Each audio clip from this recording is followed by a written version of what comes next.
I'm going to tell you a story about what happened to me 5 years ago to this day whenever I went hiking alone. I ended up camping that weekend. I thought I was just going to be there one night, but I got stuck in the woods and had to stay an extra night. First night it was okay. The reason I got stuck was because the weather. It started raining really hard, so I couldn't even come out of my tent. That first evening, I knew I wouldn't be able to even have good visibility getting down the trail because I was in a very remote part of the country, in the south. I don't want to say exactly where I am because just for privacy reasons and because I'm afraid that the people I saw that weekend, they might, you know, they might know that I'm talking about them, and I don't want to risk them ever coming back into my life. If they're still out there, I don't know, but it's just not something I want to risk. I've never told anyone this story before because I know they would think I'm crazy. I went to the police, but other than that, I never spoke with this until now. The cops, of course, didn't take me seriously. They went and they did a little, quote, investigation, and they found nothing, so they thought that I was making it up or just some kind of crazy person. Anyway, it was a Friday. I just finished work early that day. I left about 2 p.m., packed up my bags and my camping gear, just bringing it, in case. I decided to stay a long time because usually I just bring a sleeping bag. I like to rough it out in the woods. I'll pick a good spot under a tree and sleep. I didn't know that we were gonna have rain that weekend, so it ended up being a good thing that I brought the tent because that would have been horrible if I was stuck out there with just a sleeping bag in the middle of a torrential downpour. And anyway, I packed up my camping gear and stuff, thinking that I was only going to spend one night there, and come back Saturday morning, Saturday early afternoon after a nice hike. But like I said, I got stuck out there. I had hiked pretty deep out into the woods, about 2 miles. Yeah, 2 miles, 2.5 miles. Pretty high up. Started cooking some food, making some s'mores after eating some hot dogs. I had a big appetite after the hike because it's a tough hike if you go up that trail. It's pretty steep, it's rocky, it's hard to even keep track of the trail, to stay on the trail because it's so narrow, and in some parts there's so much overgrowth and vegetation that you're wondering, am I on the trail right now or did I get lost? So that's another reason why after I ate and it started raining, I didn't dare get back on the trail or try to get back on the trail because I knew that I might just end up getting lost in the woods because the rain was coming down so hard. So anyway, yeah, it started out like a normal camping trip. I thought maybe I'll just hike around, spend a night. If I'm not feeling it, or if I feel like I've seen enough, I might even come back down that night. But needless to say, I had to end up camping there for at least one night, I thought, which turned into 2 nights. And the first night was okay.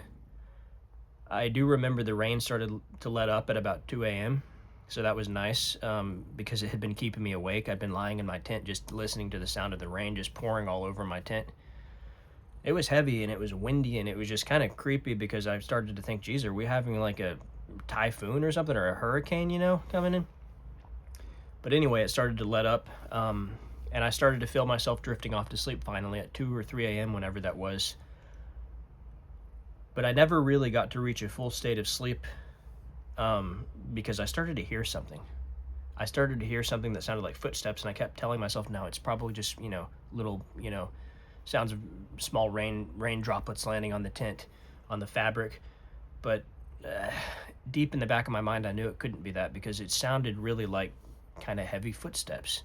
I kept thinking, okay, maybe some droplets are falling from the leaves on the trees, landing on the leaves on the ground, and I'm just being paranoid right now. I'm just listening to the sounds of nature. Of course, there's nobody else out here because, like I said, I was in a very, very remote part of the region of the southern U.S. Like I said, I don't want to get into exactly where I was because I don't want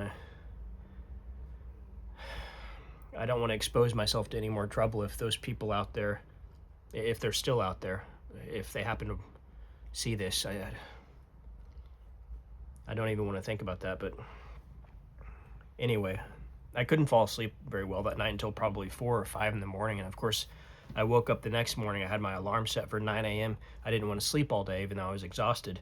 But ultimately, everything was okay that night. I just thought that maybe it's the weather that was keeping me up, the heavy rain. And and then the sound of the wind and, you know, droplets falling on the leaves afterwards. I thought that's all it was, but I learned the next night that's not what it was.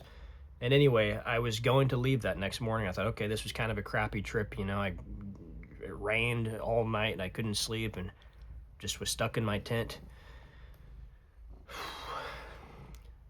I packed up my camping gear and I started to hike down the trail that afternoon, early afternoon, after I'd had a breakfast and everything, and just sort of relaxed up on the spot. It overlooked a big valley and everything because I was on the top of the hill, top of a mountain where no one else really came to hike, especially during that season. Anyway, it started raining again right after I'd finished breakfast, right after I'd finished packing up my tent. So I was like, okay, I don't care. It's daylight now. Yes, it's very cloudy. Yes, it's raining extremely hard, and I can't really see 2 feet ahead of me, but I'm going to get down this trail. I'm going to go home.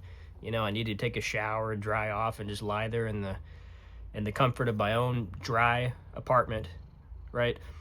So I was like, okay, I'm just going to do it. I can't really get lost here as long as I feel like I'm walking down, right? Because that'll lead me eventually out to the parking lot or to the road, and then from the road I can find the parking lot where I parked my truck. So I tried that. I hiked for about an hour and I realized, okay, this is not working out. I feel like I've gone deeper into the woods somehow, despite feeling like I've gone down. I'll admit that since it was raining so hard, I couldn't make out the trail, which was my biggest fear initially. That's why I had spent the night before, despite kind of feeling like I didn't really want to spend the night and I wanted to leave. I couldn't because it was raining so hard. Anyway, yeah, it was raining extremely hard and I could barely see, a foot in front of me at that point. Finally, the rain let up, though, a little bit, and I could see that I was down in some kind of valley, not the valley that I was overlooking the night before where I'd, camped. I wasn't that far down. I was somewhere else. I had no idea where I was, but as the rain cleared up a little bit, I could see that there was no trail anywhere around me. So I don't know how long I had been walking off the trail, off the beaten path, but I was deep, deep, deep in the woods. And I suddenly got very scared. And I'm an experienced hiker even at that point. I was a pretty experienced hiker. I had been hiking since I was a teenager, for years and years and years. And I went on lots of solo trips, and I never got scared until that moment. And I remember the fear inside of me. I remembered the way I felt. It's something I never want to feel again. Just the feeling that I was lost in the woods. But that fear that I felt at that moment was nothing compared to what I was going to feel later on in the night, and I had no idea what was in store for me then. Anyway, it seemed like it was going to be okay at that moment because the rain had sort of let up. It was still raining, but not as hard. But the problem was I didn't know where I was. I had no idea where I was, and I pulled out my phone to look on a map. I had no reception whatsoever. There was no signal at all, so I couldn't use my phone. I felt like an idiot. I mean, I felt completely lost at that point, and I thought, okay, you're deep in the woods. Just calm down, take some breaths, maybe sit down, try to, look around you a little bit, take a breather, and you'll find your bearings and you'll find your way out of here, okay? You can't be that lost in the woods. I mean, you only hiked an hour, hour and a half. Anyway, as soon as I sat down and started to breathe, I kind of thought to myself, okay, so you've been traveling down towards the parking lot. You went off the trail at some point, but everything's going to be okay because you're still going down. So at least you're closer to your truck than you were this morning, right? And, just keep walking the way you've been walking. That's probably the right way. Probably. That's the big thing. Probably. I wasn't sure. So I got very scared. But I tried to calm myself down, and I stood up and I just sort of, started walking the direction I'd been going. And then it started to rain again. It started to rain so hard that I had to set up the tent right there where I was in the middle of all the brush to get under it because I was getting soaked. I mean, absolutely soaked. And that's with a rain jacket on. It was coming in between, around the neck of the jacket and everything, and just getting in all over my undershirt and everything. I was getting cold. I was getting very cold because the weather had suddenly changed. And I remember thinking to myself, this doesn't feel natural. Why is it so cold? But now I know, of course, that was just me, my panic kind of setting in and making me, shaky and stuff. Nothing supernatural was going on. I want to be clear about that. The things that I saw later that night, I don't think they were supernatural, which in a way to me makes it even scarier, but I'll have to get to that later. we're not there yet. And part of me is kind of stalling because I don't even want to talk about what happened later that night, but I know I have to because this is the first time I've really shared the story with anyone other than the police initially. And I guess in a way it's going to feel kind of cathartic to talk about this. Anyway, like I said, it started raining really hard. I set up my tent. I couldn't come out of it because it was like a torrential downpour. I mean, it was almost like some kind of hurricane had come in, and that didn't really happen in this part of the South, you know, so I didn't understand what was going on, but I was freaking out. I still didn't have cell phone reception. Eventually the rain let up, you know, a little bit. It was still raining hard, but at that point I had to come out. I was like, okay, you're just gonna have to trudge through this rain. You're gonna have to try to squint through all the water and see, you know, just a foot ahead of you, and just walk slowly and make it out of here, man, because you're gonna get stuck tonight, and you're drenched now, you're cold, you don't want to get hypothermia or something. So I kept going. After a while, I realized, okay, I really am lost, because I don't know how much time had passed, maybe 2 or 3 hours, maybe 4 hours, and I don't know how much time I'd spent in the tent earlier whenever it started raining really hard. That was quite a while too. But eventually it started getting dark, and that's when I really got scared. And that's when the rain finally let up. It was sprinkling a little at that point, but it didn't make me feel any better, because I knew I was lost in the dark, in the middle of the forest. And then I heard something that sent a shiver down my spine, something that I will never forget the sound of. And it was the sound of a person. I don't know if it was a woman or a man. And they were just wailing. They were screaming. It was almost a ghostly scream. It sounded like the scream of someone who was in the most pain they've ever been in their entire life, like a pain that's just unimaginable. And the scream went on and on and on until it suddenly stopped, like it was just cut off. I stood there, frozen in my tracks. And that's whenever I noticed the light up to the right ahead of me. It had an orange glow, almost like a fire, so I went up and I couldn't stop myself. I had to see what it was. I mean, I was lost in the woods already. I was already in trouble, and I thought maybe, you know, there's some civilization up there. There's some kind of little town or something. I don't know what that scream was, but maybe there's someone there who could help me. But of course, in the back of my mind, I knew that no one was going to be there to help me, because I just heard something that, if that was the kind of scream I thought it was, like a death rattle, I don't want to approach these people, but I had to at least see what was the source of that scream, you know? I had to see what that was. What was that? So I walked up at the edge and I stared over, and I saw there was a big fire. I saw there was a group of people surrounding the fire, a ring of people. They were wearing cloaks.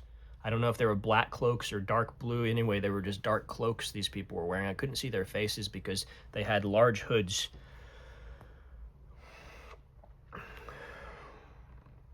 In the center of the fire, I want you to imagine like a pig roasting, okay? Roasting over the flames, but it wasn't a pig.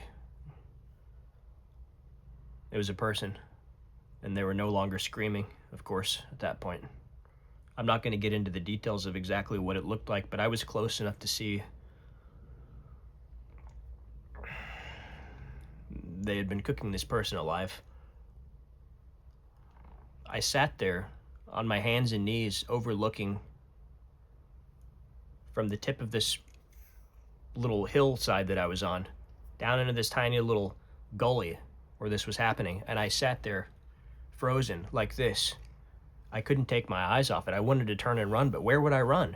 I was completely lost in the woods. There was nowhere for me to go, you know? I couldn't get out of there. I didn't know where to go. And I was afraid to move, because at that point, after what I'd seen, I was afraid that they would hear me and they would know that I was there, that someone was watching. I'm never going to forget the look of that body as it spun around on the stick over the massive flame. And I'm never going to forget seeing all those people surrounding it quietly, wearing cloaks. That's when I heard a second scream. It made me jump like that.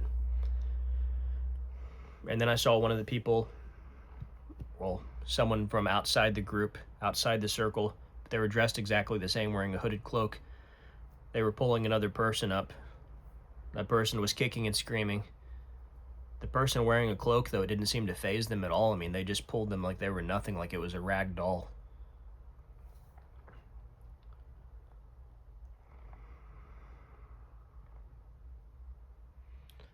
They put that other person, the new person, up onto the stick. Oh God, I don't even want to think about this anymore. I don't know who those people were. All I can tell you next is that I felt like I was in some kind of nightmare. I don't exactly remember what happened, but I remember just getting up and moving. I was moving it, hightailing it out of there through the brush. I remember I tripped 3 or 4 times and just fell face first into the mud and the leaves. It didn't stop me though. I got up and I just kept running and running. I must have run until 2 or 3 hours had passed, and I'm not exaggerating when I say that. Eventually, I made it out of the forest and onto a road. I don't know where I was. I was nowhere near close to the parking lot. I didn't even care about my truck at that point. I just wanted to be out of that forest, back to some sign of civilization, you know, roads or something, or buildings, structures. Once I got on the road, I pulled out my phone, and thank God I had service at that point so I could look on the map, and then I just started running in the direction of town, which was a long, long way to go, but I managed to stop in a very small town before the town where, you know, where I was from, where I was living and where I'd traveled from. Nothing was open, of course. It was very late, but I just stayed there. I remember staying there for a while and sitting on the front stoop of an old convenience store, which was, like I mentioned, everything was closed. But I was in the downtown of this small little old town that looked kind of like a town in a Western movie.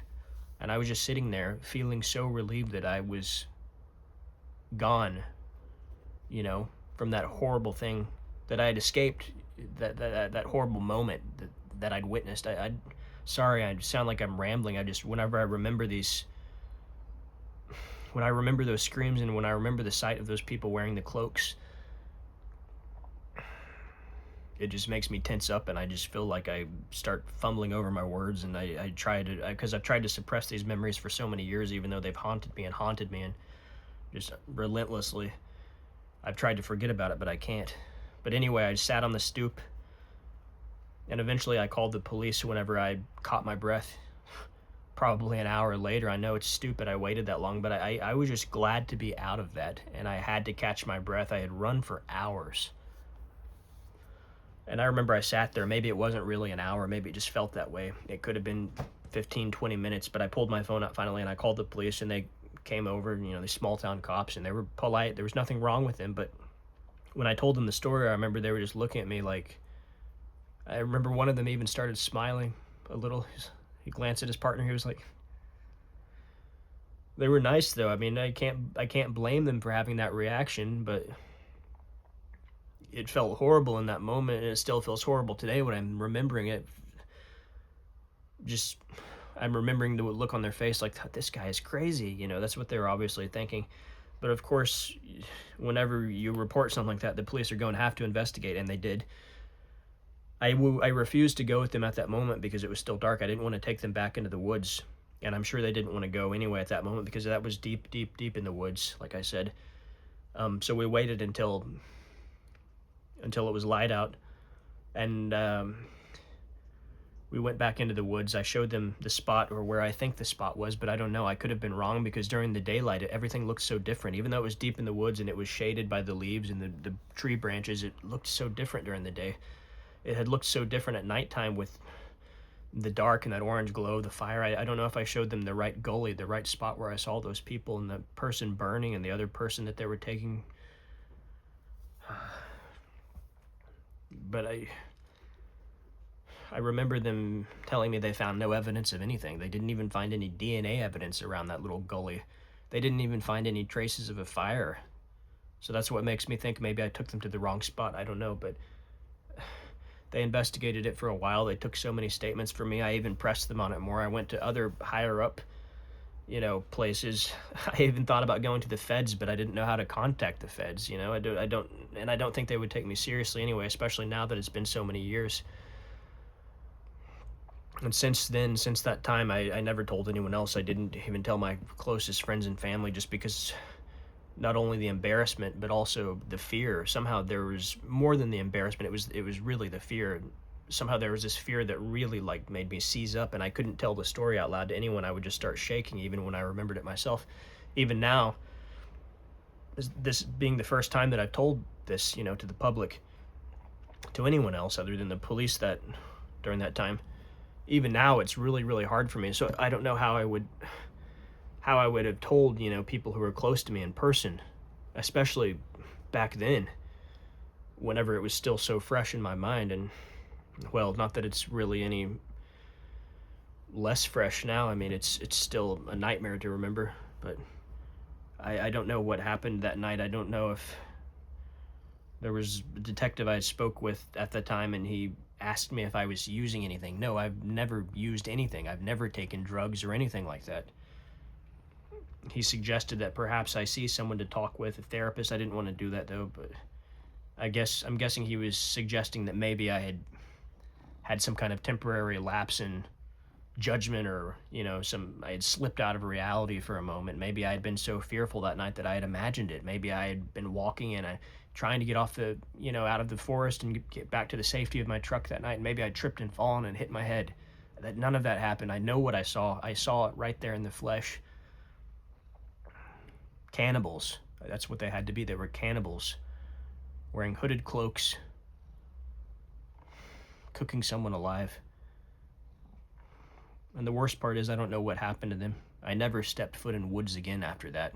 The last time I stepped foot in the forest was whenever I was with the police officers, trying to show them where I had seen this. I don't know who that group was, or what happened to them, or who the victims were. All I know is that I saw something that night I'm never, ever going to forget. And I just wanted to share it with you because in a way I hope it will feel cathartic for me to get this out there.